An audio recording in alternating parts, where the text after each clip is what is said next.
Now, workers in the informal sector face a lot of problems as they get older and retire. Many people have hung on to misconceptions and falsehoods about pensions throughout the years. But the failure to set up a pension plan frequently places a financial burden on children of these retirees. In this report, Love FM's Mona Lisa Frimpong delves into the myths and intrigues of informal sector retirement, and she's come through with this report. Many in the informal sector cringe at the mention of pension or end-of-service benefits. 74-year-old Obapenin Ya Ampoma sits at Aja Market in Kumasi selling yam. She has been selling this food commodity since age 9. At age 77, she should have retired, but she is unable to do so. I survive by selling tubers. Obapenin Ampoma had little education on pension contributions. She is rather hoping her retirement needs will be taken care of by her children.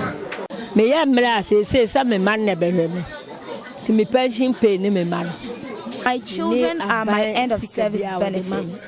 Her situation is no different from that of 77-year-old Alhaji Yauza Yakubu. He owns a shop at Abuabu Station in Kumasi. Pension trustee companies have attempted to get him to sign up, but Alhaji Yakubu is unbothered about monthly contributions for pensions. In situations of invalidity, he is positive his children will take care of him with proceeds from his business.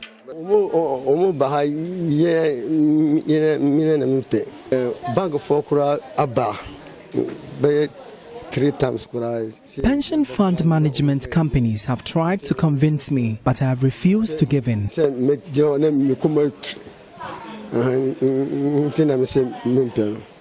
Data from the National Pensions Regulatory Authority reveals that the informal sector employs almost 80 to 85% of the Ghanaian working populace. However, many players in the informal sector have little or no education about contributing towards pensions or planning towards retirement.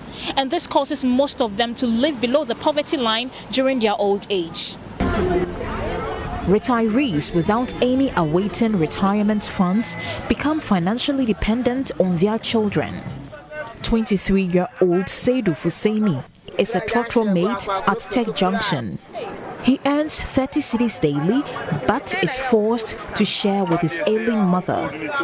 They are about 70 years and then 85 years old. So when you come to work, you work maybe a day, you get 30 cedis. You give share or amount of them, and then you also take half. I mean, you buy food and you buy clothing, you buy everything. So when the work is not good, you cannot get money and give them. 28-year-old Yao Danso is also unhappy with the financial pressure he goes through when he is just about starting life. Our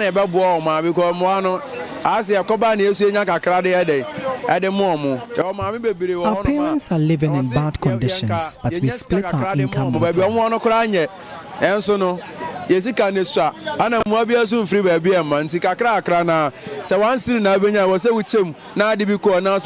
Many informal sector workers wish they were rolled on to pension schemes. However, trust issues and misconceptions are keeping them away. Our contributions get locked up at the fund management companies. I am not bothered.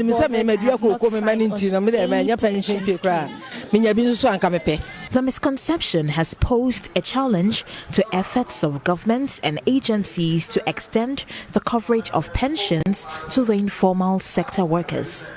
Alex Owusu-Boakye is zonal head of the National Pensions Regulatory Authority, Ashanti.